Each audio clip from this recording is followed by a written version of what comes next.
Welcome to Sweet Life Beat Life. We hope this video helps. In this video, I will explain how to study MSc Nursing in USA. Start by researching program prerequisites, accreditation, and licensing paths, and make a checklist. Gather official transcripts, nursing license documents, and clinical hour records early.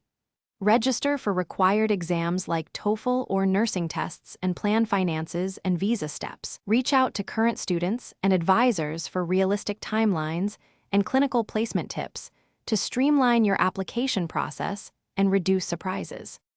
When applying, highlight clinical strengths and clear goals for specialization to stand out. Use references who can attest to your bedside skills, teamwork, and leadership potential.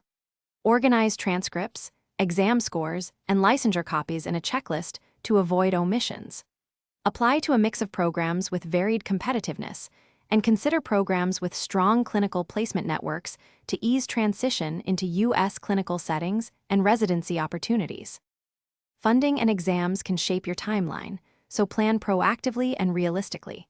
Search institutional scholarships, assistantships, and external grants, and prepare documents for each. Schedule TOEFL or other required exams early and allow time for retakes if needed. Create a budget covering tuition, housing, insurance, and licensure fees while factoring in application and travel costs to avoid last-minute shortfalls during your program. Thanks for watching. Consider subscribing if we helped you.